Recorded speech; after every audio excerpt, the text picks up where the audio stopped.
Gloria a Dios. Damos la más cordial bienvenida a todos los que nos ven a través de la televisión, las diferentes plataformas de internet. Somos Iglesia La Fe, su casa. Los recibimos con un aplauso de cariño. Qué bueno que están con nosotros. Y hoy pues no vamos a seguir la tradición de muchos de hablar de las fiestas que están celebrando, sino de tratar siempre el mismo tema que hemos venido trabajando. Y hoy existe la probabilidad que algunas personas que han creído o enseñado erróneamente sobre la Biblia, a lo mejor se incomoden o se molesten por lo que vamos a tratar, pero es fundamental para poder entender el reino. ¿Estamos listos? Muy bien. Dicho esto, quiero pedirte que, por favor, escuches sin interrumpirte. ¿Qué dije? O sea, sin interrumpirte tú mismo, porque a veces cuando uno se pone a comentar o algo así, interrumpe lo que está escuchando y pierde la comprensión de lo que se está tratando. No sé si recuerdas que en nuestra reunión anterior hice mención que Jesús no vino a poner o a inaugurar una nueva religión, ni a respaldar una que ya existiera. Y lo dije porque así es, y hoy pues vamos a entender el porqué. Y vamos a ver que desde que empieza el relato de la creación, obviamente en la Biblia, Dios manifiesta lo que desde el principio Él quiso, por eso lo diseñó de esa manera, y era una interacción personal con su creación, específicamente con el hombre. Y ya sabes que cuando hablo del hombre me estoy refiriendo a la raza humana en general, varones y mujeres. Entonces, Dios no diseñó que hubiera una distancia entre el ser humano y Él, sino que fuera algo personal, algo directo, algo especial. Entonces Él no estableció liturgias ni creencias místicas, tampoco una serie de todo lo que ahora entendemos como religión. Entonces, todo eso de las creencias, las liturgias y todo lo que conocemos dentro de las diferentes religiones, eso fue inventado por el ser humano. Y fue inventado por el hombre en consecuencia de la caída del hombre. ¿De dónde se cayó? Dirán algunos. Bueno, de donde Dios lo había puesto. ¿En dónde lo había puesto Dios? Ya lo vamos a ver por si todavía no lo has entendido. Entonces, Dios había diseñado que hubiera una común unión entre Él y el hombre, entre Él y los humanos. Y entonces, a la hora de que se pierde esa común unión entre Dios y el hombre, se genera dentro del ser humano un vacío. ¿Un qué dije? Y ese vacío no puede ser llenado con nada. El ser humano ha intentado con diferentes cosas, con dinero, con fama, con sustancias adictivas, con religión, y nada de eso, ni el poder siquiera, puede llenar ese vacío, porque ese vacío solo puede ser llenado a través de Cristo. Y la razón es porque ese vacío quedó en el ser humano por la falta de Dios en él. Entonces nada lo puede llenar. ¿Alguna vez alguien ha tenido sed de a de veras? Porque no es lo mismo que tengo un poquito de sed y tomas agua, pero sed donde dices, no, pero es que te están regalando una gaseosa de aquellas de color oscuro que casi de todos les encantan, pero tú dices, no, yo lo que quiero es agua, porque lo que tengo es sed, no solo la gana de tragar algo, sino que tengo sed, porque es algo que solamente el agua te lo va a calmar. Algo similar sucede con ese vacío que tenemos los seres humanos cuando no tenemos a Cristo. Solamente puede ser lleno por Cristo. Y quiero que veamos qué fue lo que sucedió, porque alguien a lo mejor podría pensar que Dios sí estableció liturgias y demandaba sacrificios, porque eso le ordenó al pueblo de Israel en la Biblia. Pero vamos a ver que lo que a lo mejor hemos entendido no es como lo habíamos creído, sino que es algo un poco diferente. Así es de que por eso te pido que prestes atención. Dios forma al hombre y le da el soplo de vida, y que aunque no es la misma palabra hebrea utilizada para Espíritu de Dios, ambas significan lo mismo: viento, aliento o soplo. ¿Qué es Dios? ¿Qué es Dios? Es un espíritu. ¿Qué es Dios? Y aunque el ser humano ha querido humanizar a Dios, ha querido ver a Dios como si fuera otro ser humano, no es así. La Biblia usa bastantes ejemplos o metáforas. Cuando Dios habla, por ejemplo, y te cubriré como la gallina cubre a sus polluelos, o sea, no está diciendo que Dios sea una gallina. ¿Qué dice el Salmo 91? El que habita al abrigo del Altísimo morará bajo la sombra del Omnipotente. No es que sea un árbol. También la palabra dice en el Génesis que estaba el árbol de la vida. ¿Y quién es el árbol de la vida? Es Cristo. No quiere decir que es una ceiba o algo semejante, no. O sea, hemos querido humanizar a Dios, pero Dios es un espíritu. Y al igual que nosotros tenemos uno, Dios es un espíritu, y ese espíritu que nosotros tenemos no lo vemos, no lo tocamos, ni lo sentimos. Pero Dios puso ese espíritu en nosotros, ese espíritu humano, para que a través de ese espíritu, el Espíritu de Dios tenga esa unión con nosotros. Por eso es que ese espíritu puede habitar en un cuerpo humano. ¿Estás acá todavía? Muy bien. Entonces, eso de vivir el Espíritu de Dios en nosotros es lo que el Padre diseñó desde el principio. Pero cuando el hombre pecó, cuando el hombre falló o cayó de donde Dios lo había puesto, eso se perdió. Esa unión, esa cohabitación de Dios y el hombre se perdieron, y se perdieron por algo que hasta la fecha muchos humanos a veces hacemos, y que fue lo que alejó a Adán, como lo llama la Biblia, de Dios. ¿Qué fue lo que hizo Adán que a veces repetimos los humanos? Adán lo que hizo fue evadir su responsabilidad. ¿Qué hizo? Pero yo quiero que mejor lo leamos para que pues entendamos de mejor manera según lo que la Biblia enseña.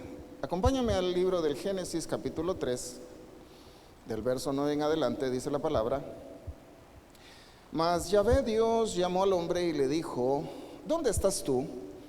Y él respondió: Oí tu voz en el huerto y tuve miedo, porque estaba desnudo y me escondí. Y Dios le dijo: ¿Quién te enseñó que estabas desnudo? ¿Has comido del árbol que yo te mandé que no comieses? Y el hombre respondió: La mujer que me diste por compañera me dio del árbol y yo comí. Entonces Yahvé Dios dijo a la mujer: ¿Qué es lo que has hecho? Y dijo la mujer: La serpiente me engañó y comí. ¿Qué le preguntó Dios a Adán? Bueno, fueron dos preguntas, ¿verdad? Pero las dos tienen conexión, porque le dice: ¿Quién te enseñó que estás desnudo? ¿Acaso has comido del árbol que te mandé que no comieses? ¿Cuál era la respuesta que tuvo que haber dado Adán si hubiera sido una persona responsable de sus acciones? ¿Qué tenía que responder? A ver, ayúdame. O sea, aceptar y decir por lo menos algo así como, sí, Señor, yo desobedecí lo que me mandaste y comí del árbol que me prohibiste que comiera. Y por eso es que descubrí que estoy desnudo. Pero no fue esa la respuesta. ¿Qué fue lo que respondió? Mira, dice, la mujer que me diste por compañera me dio del árbol y yo comí. O sea, pobrecito el nene. A él lo obligaron a comer. ¿Verdad que sí? Presta atención cómo es que evade su responsabilidad y dice, la mujer que me diste, esa es mala, me obligó, me dio, dice. Me imagino que la malota de la Eva lo tiró al piso, lo trincó, o sea, lo manió, le torció el brazo y le abrió la boca y le dijo, tráguele. ¿O de qué otra forma lo iban a obligar? Eso es lo que se entendería. Ella me dio, pero no fue a la fuerza.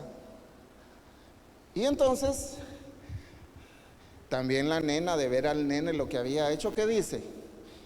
No, yo no soy la responsable, Señor, no. La suegra, digo, la serpiente, esa, me engañó y comí. ¿Qué fue lo que hicieron ambos? Evadir su responsabilidad. Y mira cómo es el asunto. Cuando el ser humano, cuando el hombre, como te dije, al hablar de hombres siempre hablo de varones y mujeres, le falló a Dios, Dios hizo algo que al parecer el ser humano entendió mal, comprendió mal desde el principio. Porque fíjate que cuando Adán se entera de lo que Eva le está dando a conocer, de lo del árbol, que esto es una figura de que comieron, ¿verdad? Sino que no era de comer literalmente, sino que simplemente es una figura. Adán, en lugar de acceder a hacer lo que Eva le estaba diciendo, simplemente le pudo haber dicho, bueno, ¿y a ti qué te pasa? ¿Acaso no sabes que el Señor mandó que no hiciéramos eso?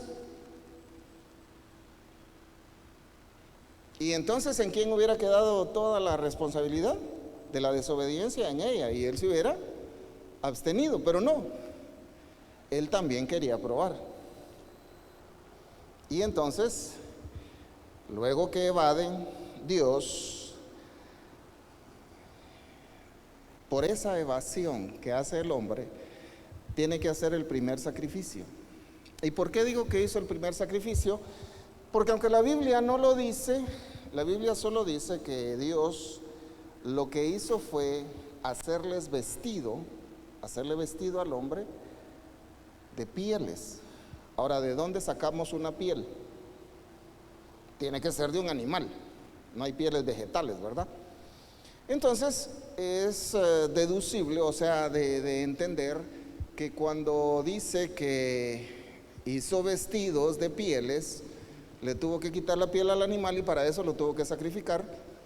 Por eso digo que, aunque la Biblia no lo dice, Dios tuvo que hacer el primer sacrificio. Y entonces, allí es donde tenemos que darnos cuenta que el ser humano como que malentiende que entonces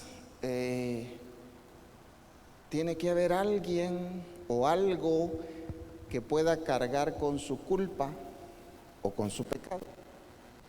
Y entonces es donde se da cuenta que hay que hacer sacrificios, pero como te digo, el ser humano entiende como que fuera para complacer a Dios, sin entender lo que esta figura del sacrificio estaba implicando.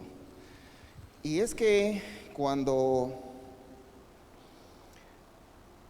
Dios le da a conocer al pueblo de Israel que aparece en la Biblia toda esa serie de sacrificios y toda la forma de cómo hacerlos, no es porque a Dios le gustara la sangre o que fuera un Dios sangriento, como algunos que abusan de la imbecilidad quieren decir ahora, que Dios era un Dios que demandaba muerte y sangre. No entendió el hombre que lo que Dios estaba haciendo era dándole a conocer que Él iba a proveer, ¿a qué dije? Alguien que sustituyera esa falta, donde se había perdido esa unión entre Dios y el hombre. Y porque se perdió esa unión es que el hombre dice: oí tu voz. ¿En dónde la oyó? ¿En dónde la oyó? En el huerto. Antes, ¿dónde la oía? En su interior, en su espíritu. ¿Y ahora dónde la oyó? Afuera. Por eso tuvo miedo. Antes no le daba miedo. ¿Por qué? Porque Dios vivía. Entonces, a la hora de oírlo, se me salió. ¿Estás acá? Y obviamente el hombre sabía la consecuencia. El día que de él comas. ¿Y por qué crees que tenía miedo? ¿Te das cuenta? Ahora bien, como te digo, Dios no estableció toda esa serie de sacrificios o fiestas y celebraciones que le mandó al Israel bíblico para establecer una religión, sino que simple y sencillamente era un tipo, ¿era qué dije? O era una figura, ¿qué dije? O era una sombra o un ejemplo de lo que vendría a ser lo verdadero más adelante. Eso era el propósito. Pero mira cómo se pierden las cosas, porque todo apuntaba a lo que Cristo vendría a hacer en su ministerio terrenal hasta llegar a la cruz. Todo apuntaba hacia allí. Sin embargo, pues lamentablemente, el pueblo que Dios estaba formando, que quería que fuera su pueblo, no lo entendió. Y como a pesar de que Dios a través de esos sacrificios quería vivir profetizándoles y diciéndoles o haciéndoles saber lo que vendría pronto, o sea, ¿qué simbolizaba un sacrificio? Fíjate, recuerda, ¿cómo tenía que ser el cordero que sería sacrificado? ¿Cómo era? ¿Cómo era? Que no tuviera defectos, que no se hubiera enfermado, que no estuviera quebrado de ningún hueso. ¿Por qué no tenía que estar quebrado de ningún hueso? ¿Qué tenía que ver eso? Porque fíjate que dice la palabra que cuando Jesús está en la cruz, ¿recuerdas ese evento? Está en la cruz y ya los que estaban en la celebración, los judíos, querían que se apuraran con la muerte de los que tenían ahí convictos, porque ya se acercaba la celebración y entonces había que acelerar. Y entonces llegan y para que murieran los que ponían crucificados, había que quebrarles las rodillas. ¿Por qué? Porque las rodillas eran su punto de apoyo, ya que les ponían una especie como de gradita abajo de los pies, donde se podían hacer hacia arriba para poder jalar aire. Entonces, a la hora de quebrarles las rodillas, ya no podían hacer eso y se iban a morir asfixiados.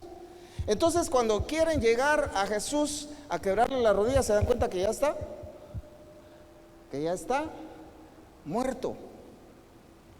Entonces a Jesús no le tuvieron que quebrar las rodillas, porque era que Dios había dicho que el cordero no tenía que verse fracturado, porque era una figura, ¿una qué? Que el sacrificio perfecto no se le iba a quebrar ningún hueso. ¿Cómo la ves? Tenía que ser el primogénito, el primer cordero que hubiera nacido de esa oveja. ¿Por qué? Porque la palabra dice que Jesús fue el primogénito, no simplemente con sus hermanos carnales, sino de toda la creación, dice la palabra. Aparte dice que fue el primogénito en la resurrección, o sea, tenía un simbolismo. ¿Te das cuenta?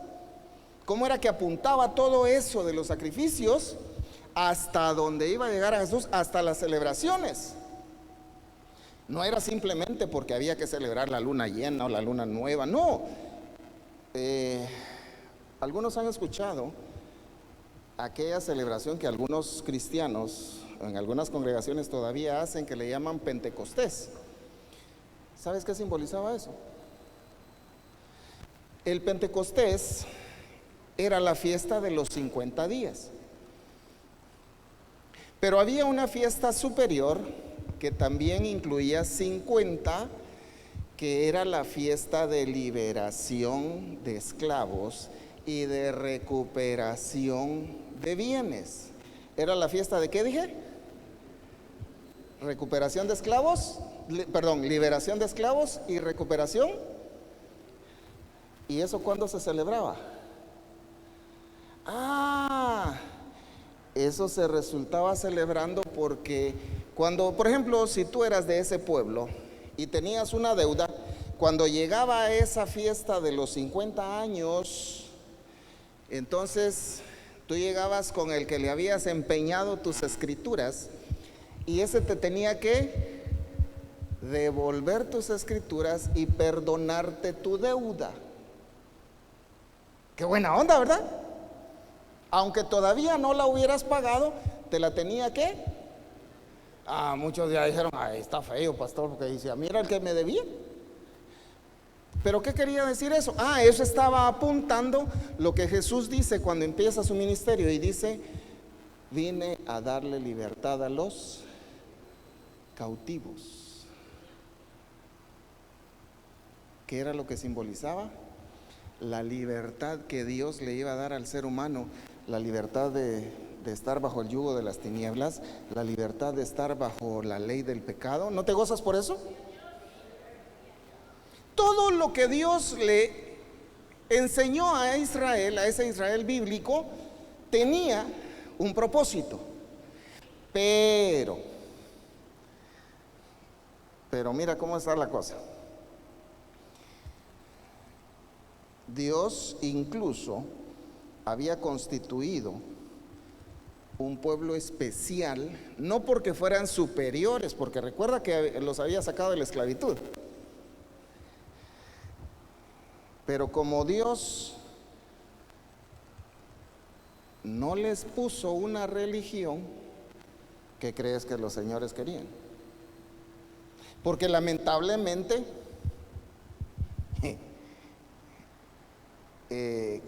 cuando lees lo que enseña la Biblia, lo que el pueblo de Israel, que menciona la palabra, hizo fue adoptar toda esa serie de cosas que Dios había enseñado como una profecía de lo que vendría y formaron su religión. ¿Qué era lo que Dios quería de ese pueblo? Como te dije, hacer un pueblo especial para que a través de ese pueblo Él se diera a conocer a todo el mundo. ¿Y por qué te digo esto? Porque Dios desde el principio, cuando establece el pacto que hizo con ese pueblo de la Biblia en el monte Sinaí, les dice que Él quiere tener no simplemente un pueblo, sino dice un reino de sacerdotes. Eso no aparece en la Biblia únicamente en el libro del Apocalipsis. Mira desde dónde aparece Dios hablando de que quiere un reino de sacerdotes. Acompáñame a leer el libro del Éxodo, capítulo 19, verso 5 en adelante. Dice la palabra: ahora pues, si diereis oído a mi voz y guardareis mi pacto, vosotros seréis mi especial tesoro sobre todos los pueblos, porque mía es toda la tierra. Y vosotros me seréis ¿Me seréis qué dice? Ah, ¿te das cuenta? Un reino de sacerdotes y gente santa. Estas son las palabras que dirás a los hijos de Israel. Entonces vino Moisés y llamó a los ancianos del pueblo y expuso en presencia de ellos todas estas palabras que Yahvé le había mandado. ¿Qué dijo Dios que quería que fueran? ¿Un reino de qué? ¿Pero qué pasó con ese reino que Dios quería establecer aquí en la tierra? Ah, ellos no querían reino. ¿Qué querían? Esclavitud, porque ¿qué era lo que querían? ¿Regresar a dónde? Ay, allá en Egipto teníamos melones, teníamos, ¿qué más pedían? Cebollas y ajos y esclavitud. Y Dios les dijo, no hombre, yo quiero que sean reyes. Ah, no, nosotros no queremos eso, dijeron. Yo quiero que sean sacerdotes, quiero manifestarme al resto del mundo a través de ustedes. No, nosotros no queremos ser los mediadores entre el mundo y tú. Dijeron, nosotros queremos lo que tienen todos los pueblos. Aquí, o todos hijos o todos entrenados. ¿Has oído eso por ahí, no? Y Dios le dice, no hombre, yo quiero que ustedes sean mi especial tesoro. No. ¿Aló? Yo quiero por las malas, dijo Israel. Va pues. Y entonces llegan hasta el punto de rebelarse. Y en el tiempo de Samuel empiezan a exigir, nosotros queremos rey. Porque Moisés no fue el rey de Israel. El sucesor de Moisés tampoco fue, o sea, fue Josué, pero tampoco fue rey. ¿Qué era lo que ponía Dios para guiar al pueblo? Ponía un líder. Y ese líder era el que Dios usaba para hablarle al pueblo, para guiarlo o para hacerlo volver al Señor. Por eso es que cuando lees la historia bíblica, te das cuenta de que aparece una serie de jueces. ¿De qué dije? No dice de reyes. Pero todos esos eran el medio que Dios usaba para guiar al pueblo. Pero el pueblo no quería eso. ¿Qué quería? Lo que tenían todos los demás pueblos. Queremos rey. Y el Señor todavía los quiere hacer entender y les dice, miren, si les pongo rey, ese les va a sacar a sus mejores hijos para hacer su ejército. Les va a empezar a cobrar impuestos para tener riquezas él. Porque el rey que ustedes quieren, ese no tiene nada. Dios ya lo había anticipado, dijo, la tierra es mía. Y él se la estaba dando al pueblo. Pero el pueblo dice, no, nosotros queremos pagar impuestos. Queremos que nos saquen el jugo. Queremos que nos quiten a nuestros hijos. Queremos lo que todos los demás pueblos tienen. O todos hijos o todos entrenados, Señor. Bueno, no quieren ser mi especial tesoro.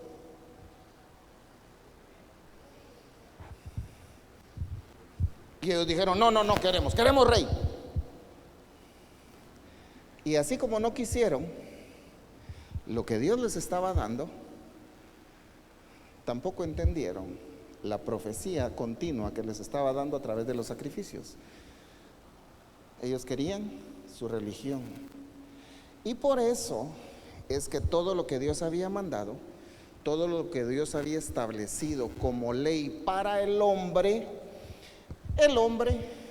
de ese entonces viene y le agrega, ¿qué dije? Lo que dijo, no, aquí le faltó al Señor poner algo.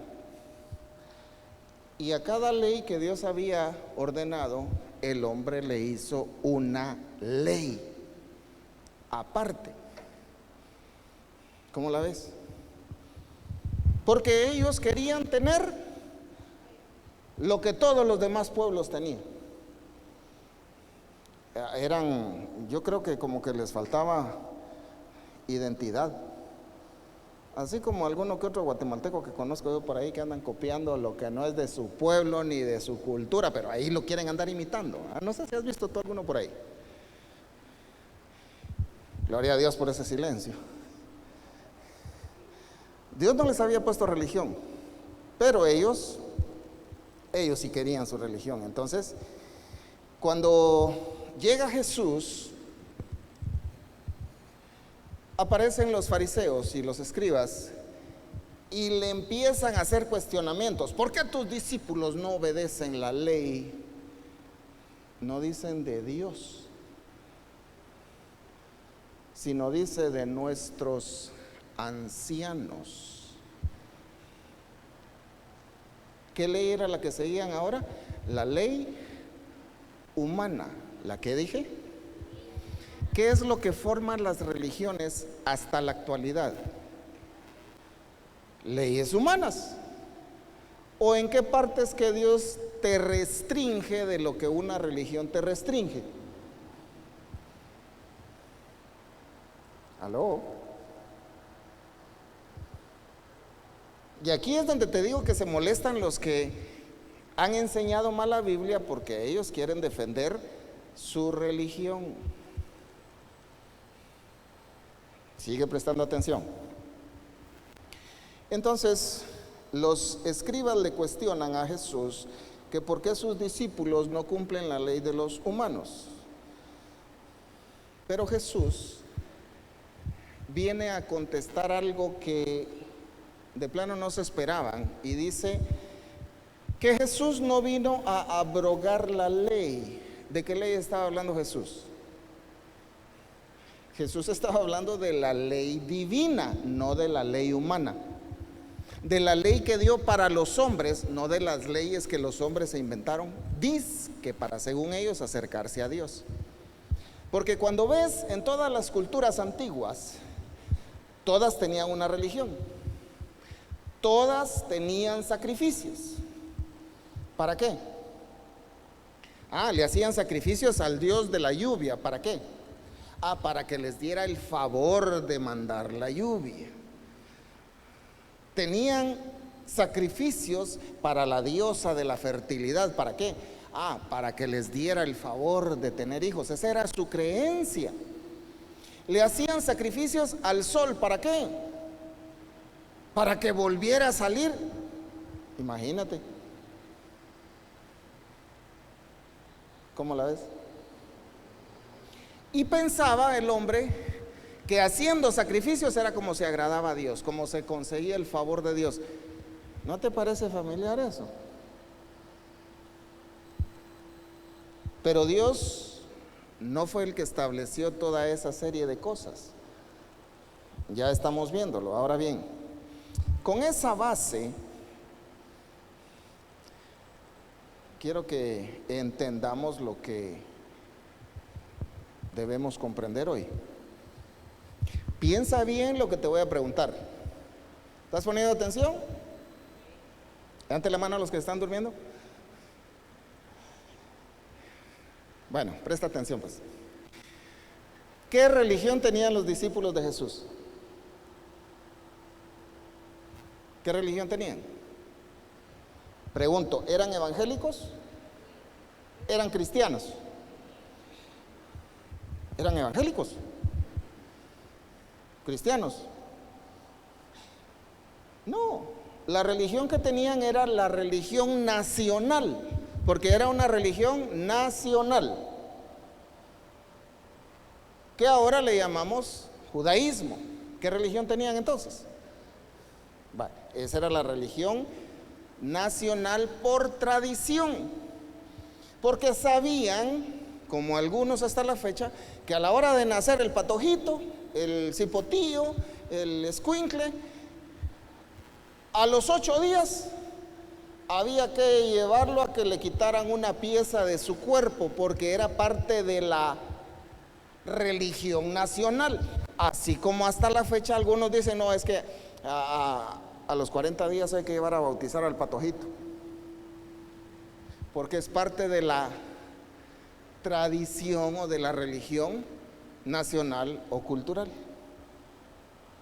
¿Nos estamos entendiendo? Ahora bien, ¿cuánto tiempo estuvo Jesús ministrando o enseñándole a sus discípulos? Según la Biblia, más de 3 años. ¿Cuánto dije?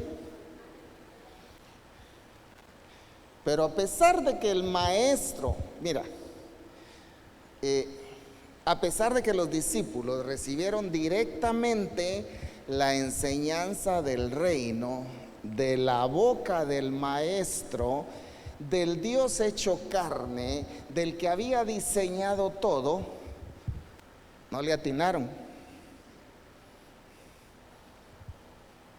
Porque Jesús, o sea, llega el tiempo de la ascensión de Jesús, se va Jesús y los discípulos siguen la tradición nacional en su religión. Por eso es de que lees en el libro de los Hechos de que llega un par de ellos, dice que llegó a orar. ¿A dónde llegó a orar? Dice que llegaron a orar al templo. Ahora bien, nuestra idea occidental, muy guatemalteca o hispana, es que al decir que llegaron al templo a orar, nos imaginamos un edificio así, ¿verdad? Y que entraron al edificio a orar. No, el llegar al templo a orar era llegar al patio del templo, porque al templo no se entraba. El templo estaba constituido del lugar santo y del lugar santísimo, y a esos lugares el pueblo no tenía acceso, solo los sacerdotes, y al lugar santísimo solo el sumo sacerdote. Entonces, cuando llegaba el pueblo, que incluía a los discípulos, a orar al templo, se quedaban en el patio. ¿A dónde dice que iban a orar los discípulos? ¿Y no el Señor les había dicho que ya no había que adorar ni en el monte ni en el templo? Pero esa idea no se les quedó, porque la religión nacional era lo que tenían metido aquí. ¿Y a qué hora llegaban a orar? A la hora de la oración. ¿Cómo la ves? ¿Será que eran religiosos los discípulos? Y eso que habían recibido la instrucción del reino directamente del Maestro. Pero ellos querían seguir en su religión. ¿Hasta cuándo? Hasta que entendieron que no era por la religión el diseño del Padre. Hasta allí. Lamentablemente, hasta la fecha, muchos prefieren vivir en una religión y no tener lo verdadero, que es tener a Cristo. ¿Recuerdas que la nación de Israel de la Biblia había sido dividida? Estaba lo que se llamaba el reino del norte, que tenía su capital, y estaba el reino del sur, que también tenía su capital. ¿Recuerdas cuál era la capital del reino del norte? Era Samaria. ¿Qué era? ¿Cómo se llamaba? Samaria. Y la capital del reino del sur se llamaba Jerusalén. Pero era la ciudad bíblica de Jerusalén, no la ciudad que le llaman así actualmente, porque esa ciudad de la Biblia fue destruida completamente en el año 70 después de Cristo, con todo y el templo que ahí estaba. Entonces, Samaria estaba aproximadamente un poquito más de 50 kilómetros de Jerusalén. Esa Samaria es el lugar de donde era la mujer samaritana con la que Jesús habló en el pozo, y que estaba ella preguntándole, al final de cuentas, ¿qué? ¿Tenemos que adorar en el monte o, como dicen ustedes, en el templo? Porque como esa nación bíblica llamada Israel había sido dividida, los del reino del norte, como estaban peleados con los del sur, no podían ir al templo. Entonces, ¿en dónde iban ellos a adorar a Dios? Al monte. ¿A dónde se van algunos evangélicos ahora a orar? Para que Dios los oiga. Según ellos, pues, a las montañas. Te dije que a muchos no les iba a gustar esta onda. ¿Y los del reino del sur a dónde se iban? Al templo. Y mira qué es lo que el Señor le dice a la samaritana. Pues no es ni en el monte ni en el templo, porque lo que el Padre busca es ¿Qué es?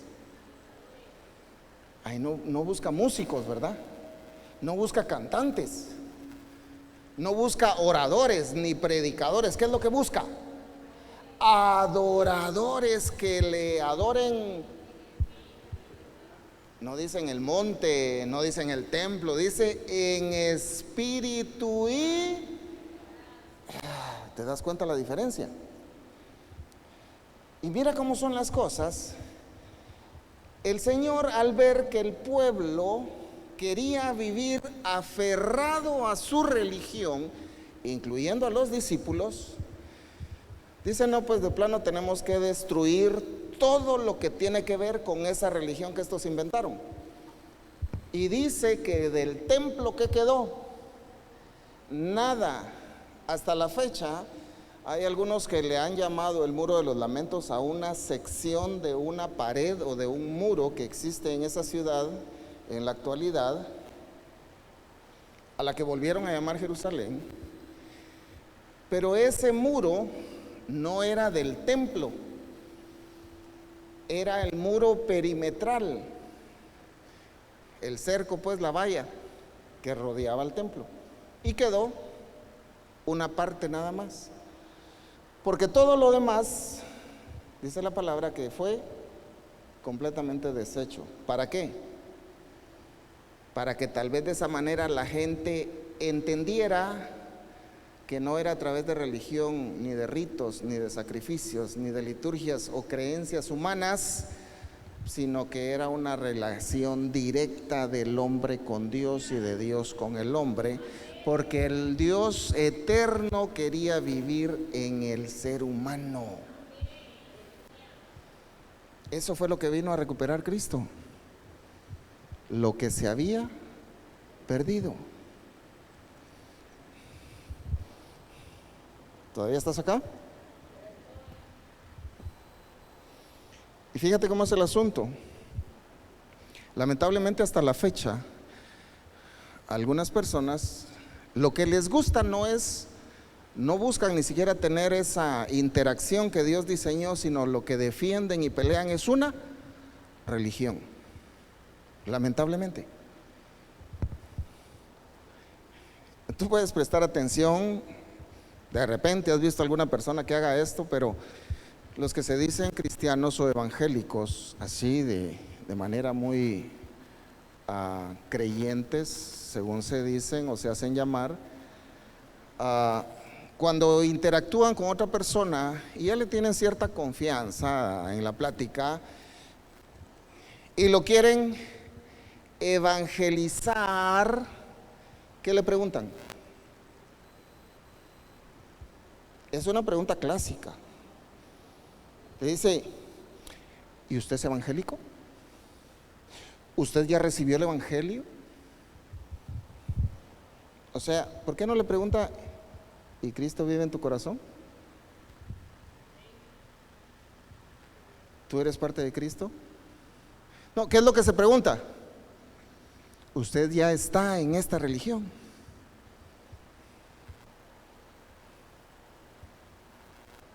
¿Nos estamos entendiendo? Porque el ser humano casi siempre quiere pertenecer a algo, en este caso a una religión. Y entonces, según ellos, el dar el evangelio es dar toda la serie de restricciones que el hombre se ha inventado, supuestamente basados en la Biblia, cuando realmente es una distorsión de lo que la Biblia dice. Así de lamentable es.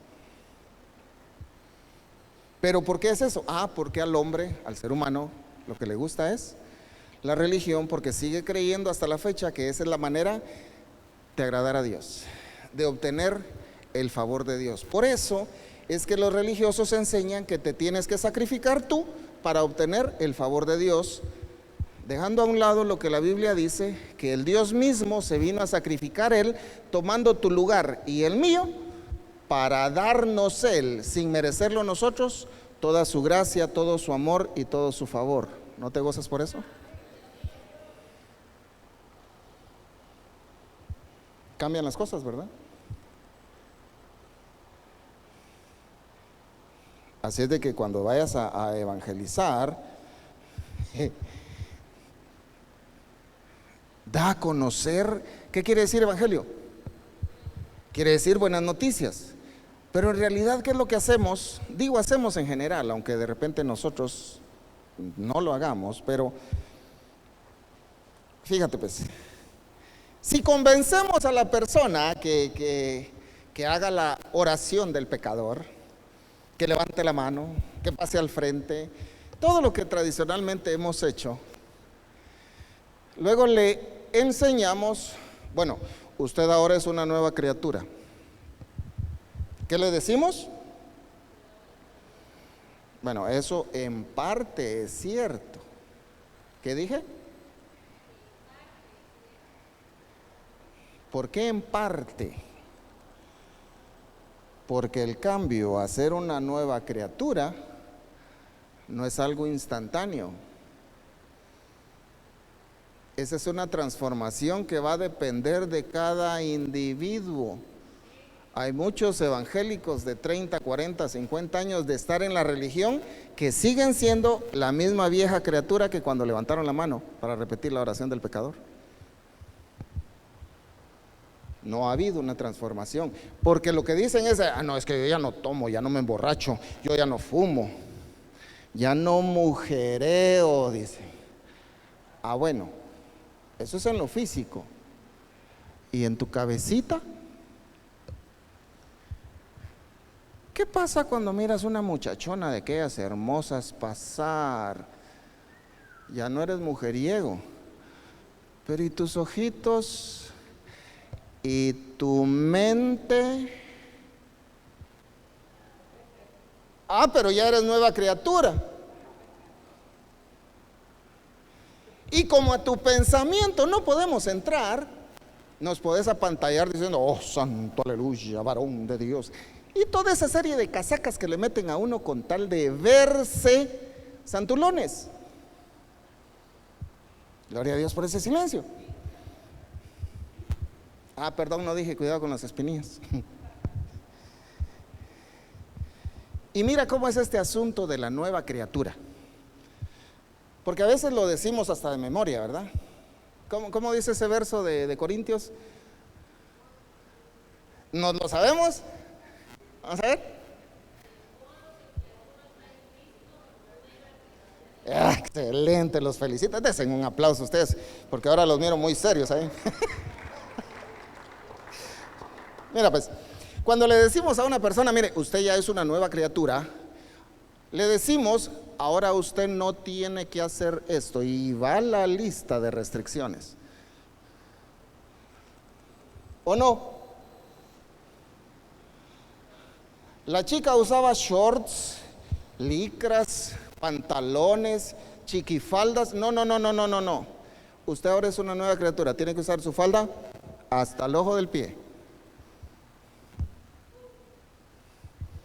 Ese su pelito así, peloncito que tiene, me hace favor y ya no se lo vuelve a cortar.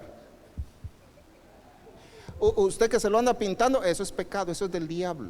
¡Aló! Y esas uñas, mire que parecen garras de águila, y eso, no, eso no le gusta al Señor. ¿De dónde nos inventamos toda esa serie de ondas?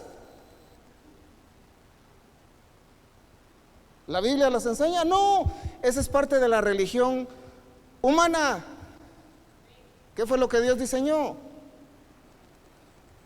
Unión común entre Dios y ese cuerpo que tú mismo habitas. Es una cohabitación contigo y es el que tú habites en Él. Ahora yo quiero que veamos ese pasaje que tú me dijiste de memoria, porque si no lo entendemos, lo descomponemos. 2 Corintios 5:17, según la versión 60, dice: de modo que si alguno es evangélico, dice, ¿verdad? Y es que ese es el punto. Eso es donde nos confundimos muchas veces, porque creemos que estar en Cristo es ser pertenecientes a esta religión que defendemos que es la verdadera religión. Y los otros de ahí dicen, no, esta es la verdadera religión porque esta fue la que vino a fundar Cristo. Y los otros de allá del Medio Oriente dicen, no, no, no, no, no, ustedes son pecadores, nosotros somos los de la verdadera religión. ¿Y qué dice la Biblia? De modo que si alguno es evangélico, dice, de modo que si alguno es cristiano. ¿Qué eran los discípulos cuando se fue Jesús? Ya hacían milagros, profetizaban. ¿Qué religión tenían? La religión judía. Entonces tenemos que hacernos judíos. No, papadito, no has leído la Biblia, por favor, hazme el favor, mira, aquí abajito está, en la pantalla. Dice, de modo que si alguno está en Cristo, ¿qué necesitas para ser nueva criatura? Dice, de modo que si alguno está en Cristo, nueva criatura es. Las cosas viejas pasaron, he aquí, todas son hechas nuevas. Y todo esto proviene de tu sacrificio, de haber orado y ayunado, y así dice. No, dice, y todo esto proviene de Dios, quien nos reconcilió consigo mismo por Cristo y nos dio el ministerio de la reconciliación. No es esto para darle un aplauso al rey, no, pero dáselo fuerte como él se lo merece.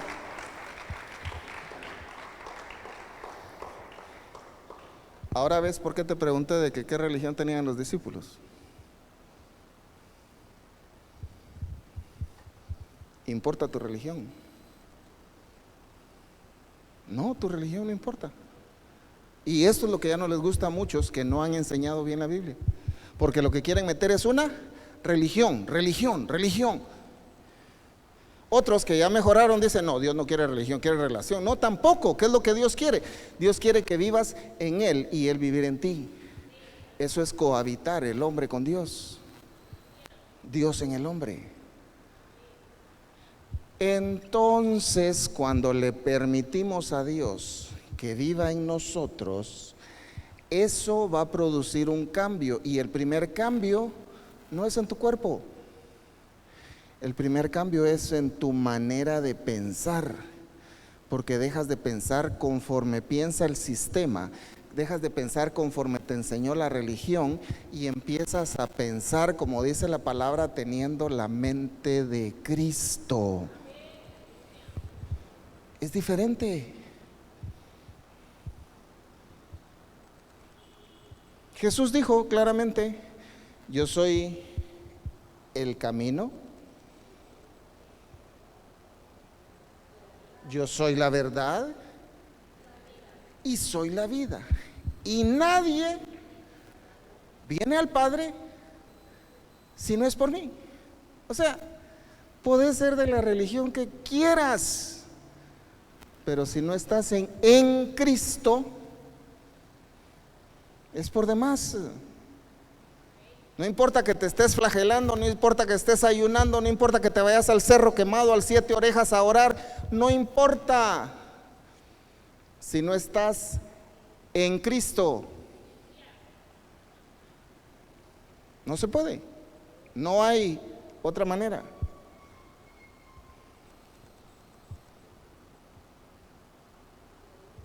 Y no es algo que yo me haya inventado.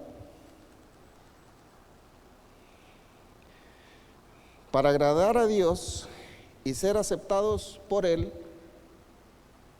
¿qué tenemos que hacer? Simplemente decir, Señor, yo te recibo como mi Rey, como mi Señor, como mi Salvador. ¿Qué esfuerzo requiere eso? ¿Qué sacrificio requiere eso? ¿Te cuesta hacerlo? Ahora, ¿por qué es que mucha gente cuando uno le dice quiere recibir a Cristo como su Señor y Salvador, le dicen a uno, lo voy a pensar? ¿Por qué es que responden así? Porque tienen en su mente la idea religiosa que el montón de hermanitos evangélicos anteriormente le han dicho, usted no puede hacer esto, no puede hacer aquello, no puede hacer el otro, porque lo que le están metiendo es la religión. ¿Cuándo es que tú dejas de hacer las cosas malas? ¿Cuándo es? cuando has entendido que el mayor beneficiado de no hacer lo malo eres tú. Y ese entendimiento solo lo puedes tener a través de Cristo. Porque Él, a través de su Santo Espíritu, es quien nos redarguye de pecado. Tú no puedes redarguir de pecado a nadie, yo tampoco, no es nuestra función. Esa es la obra majestuosa y milagrosa de nuestro Dios. Solamente Él lo puede hacer. Así de sencillo. Entonces, ninguna religión salva ni te acerca a Dios. Ninguna, ni la evangélica, ni la cristiana, ni la que se te ocurra. Porque no es a través de religión, es a través de Cristo. Únicamente. No hay más que decir. No es una serie de creencias místicas, no son ritualismos, no son sacrificios, porque el Padre te acepta y me acepta por lo que Él mismo hizo para aceptarnos. Por eso leímos que esto lo recibimos de Dios, porque Él mismo nos reconcilió consigo mismo. No hicimos nada. Eso es la gracia. Ahora, con esto, tampoco se me vayan por el otro lado, porque aparecen los religiosos y dicen, entonces ya se puede pecar como uno quiera. No has cambiado tu manera de pensar, no estás en Cristo. Porque te dije que la única manera de cambiar esa manera de pensar y querer dejar de hacer lo malo es cuando has entendido que el mayor beneficiado por no hacer lo malo eres tú mismo. Así de sencillo. Así es de que dejar de andar preguntando si es pecado ir a la playa, ponerme el bikini, celebrar Navidad, comer fiambre, dar regalos, ver tele, hacer deporte. ¿Cuántas cosas ha dicho el hombre que a Dios no le gustan? ¿De dónde se lo sacó? De sus interpretaciones, o dijera yo, de sus alucines, de sus fumadas. Porque la Biblia lo que nos enseña es que Dios mismo nos reconcilió con Él y nosotros no hicimos nada. Todo lo hizo Él. Y si tú que nos ves a través de la televisión o de la internet, también quieres disfrutar todo eso que Dios ha hecho para nosotros, quiero invitarte a que des inicio, no como una liturgia o tradición de repetir una oración, sino simplemente para guiarte. A lo mejor todavía no sabes cómo hablar con Dios, y orar es eso, hablar con Dios, y quiero que me acompañes y le digas al Padre: Padre Dios, te doy gracias por tu palabra. Hoy he entendido que tú lo hiciste todo. Abro mi corazón para que tú seas mi Rey, para que tú mores en mí y para que yo sea parte de ti. Gracias porque mi nombre está en tu libro de vida. Yo lo creo por Cristo Jesús. Amén. Amén. Siempre te esperamos. Esta es Iglesia La Fe, tu casa. Sigue siendo el bendito del Padre.